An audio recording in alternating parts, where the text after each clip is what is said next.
Pookode veterinary college വിദ്യാർത്ഥി JS സിദ്ധാർത്ഥനെ പ്രതികൾ 8 മാസം പീഡിപ്പിച്ചെന്ന് കണ്ടെത്തൽ. എല്ലാ ദിവസവും കോളേജ് യൂണിയൻ പ്രസിഡന്റിന്റെ മുറിയിൽ ഹാജരാകണമെന്നതായിരുന്നു ശിക്ഷ. 8 മാസം ഈ രീതി തുടർന്നതായി സഹപാഠി മൊഴി നൽകിയെന്നും ആന്റി റാഗിംഗ് കമ്മിറ്റിയുടെ അന്തിമ റിപ്പോർട്ടിൽ പറയുന്നു. സുർജിത്ത് അയ്യപ്പത്ത് ചേരുന്നുണ്ട് വിശദാംശങ്ങളുമായി. സുർജിത്ത്, എന്തായാലും നടക്കുന്ന സംഭവം ക്രൂരമായ വിവരങ്ങളാണ് ഈ ആന്റി റാഗിംഗ് റിപ്പോർട്ടിൽ നിന്ന് വരുന്നത്. എന്തൊക്കെയാണ് നമുക്ക് ലഭിക്കുന്ന വിവരങ്ങൾ?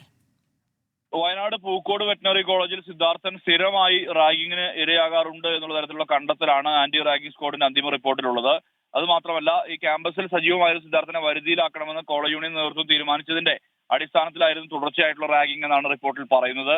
SFI നേതാക്കൾ അടക്കമുള്ളവർ 8 മാസം തുടർച്ചയായി സിദ്ധാർത്ഥനെ റാഗ് ചെയ്തിരുന്നു എന്നുള്ള കണ്ടെത്തലാണ് ആന്റി റാഗിംഗ് സ്ക്വാഡിന്റെ അന്തിമ റിപ്പോർട്ടിൽ ഉള്ളത്. ഇതിൽ പൂക്കോട് ക്യാമ്പസിലെ ആൺകുട്ടികളുടെ ഹോസ്റ്റലിൽ താമസം തുടങ്ങിയ നാൾ മുതൽ റാഗിംഗ് തുടങ്ങിയിരുന്നു എന്നുള്ളതാണ് ഒരു വിദ്യാർത്ഥി സഹപാഠിയായ വിദ്യാർത്ഥി മൊഴി നൽകിയിരിക്കുന്നത്. ഈ കുട്ടിയുടെ പേരുവിവരങ്ങൾ പുറത്ത് വിടാൻ ആന്റി റാഗിംഗ് സ്ക്വാഡ് തയ്യാറായിട്ടില്ല. ഈ കോളേജ് യൂണിയൻ പ്രസിഡന്റും SFI യൂണിറ്റ് കമ്മിറ്റി അംഗവുമായ K. അരുണിന്റെ മുറിയിൽ എല്ലാ ദിവസവും റിപ്പോർട്ട് ചെയ്യണമെന്ന് സിദ്ധാർത്ഥനോട് ആവശ്യപ്പെട്ടിരുന്നു. മുറിയിൽ പലതവണ നഗ്നനാക്കി റാഗ് ചെയ്തു എന്നുള്ള അങ്ങനെ സിദ്ധാർത്ഥൻ പറഞ്ഞിരുന്നു എന്നാണ് ഈ സഹപാഠിയായിട്ടുള്ള വിദ്യാർത്ഥി ആന്റി റാഗിംഗ് സ്ക്വാഡിന് മൊഴി നൽകിയിരിക്കുന്നത്. ഈ ജന്മദിനത്തിൽ പോലും രാത്രി ഹോസ്റ്റലിൽ ഇരുമ്പ് തൂണിൽ സിദ്ധാർത്ഥനെ കെട്ടിയിട്ടു എന്നാണ് പറയുന്നത്. ഈ തൂണിന് ചുറ്റും പെട്രോൾ ഒഴിച്ച് തീയിടുമെന്നും ഭീഷണിപ്പെടുത്തിയതായും പറയുന്നുണ്ട്. ഒപ്പം തന്നെ സിദ്ധാർത്ഥൻ മരിക്കുന്നതിന് മുമ്പ് നേരിട്ട മർദ്ദനം ഒറ്റപ്പെട്ട സംഭവം അല്ല എന്നുള്ള കണ്ടെത്തലും ഈ ആന്റി റാഗിംഗ് സ്ക്വാഡ് തയ്യാറാക്കിയ റിപ്പോർട്ടിൽ പറയുന്നുണ്ട്.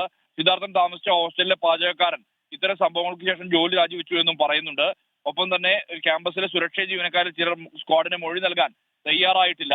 ഈ പുതിയ വെളിപ്പെടുത്തലുള്ള പശ്ചാത്തലത്തിൽ നിയമോപദേശം തേടി അന്തിമ റിപ്പോർട്ട് VCക്ക് സമർപ്പിക്കും എന്നുള്ളതാണ് ആന്റി റാഗിംഗ് സ്ക്വാഡ് വ്യക്തമാക്കുന്നത്. പക്ഷേ ഇത്രകാലം പ്രവർത്തിച്ചിരുന്ന 8 മാസമായി സിദ്ധാർത്ഥൻ പീഡനം അനുഭവിച്ചിരുന്നു എന്ന് പറയുന്നു. പക്ഷേ ഈ ഘട്ടത്തിൽ ഒന്നും തന്നെ ഒരു ഇടപെടൽ ആന്റി റാഗിംഗ് സ്ക്വാഡിന്റെ ഭാഗത്തു നിന്ന് ഉണ്ടായിട്ടില്ല എന്നുള്ളത് വിമർശന വിധേയമാണ്. ഇവർ ആരും തന്നെ ഇത്തരത്തിലൊരു പീഡന വിവരം അറിഞ്ഞില്ല എന്നുള്ളതും ഞെട്ടിപ്പിക്കുന്ന വിവരമാണ്. കാരണം അധ്യാപകർ ഉൾപ്പെട്ട വെറ്ററിനറി കോളേജ് വിദ്യാർത്ഥി JS സിദ്ധാർത്ഥന്റെ മരണത്തിൽ ആന്റി റാഗിംഗ് കമ്മിറ്റിയുടെ അന്തിമ റിപ്പോർട്ട് പുറത്തു വന്നിരിക്കുന്നു. വിശദാംശങ്ങളാണ് സുർജിത്ത് അയ്യപ്പത്ത് നൽകിക്കൊണ്ടിരുന്നത്.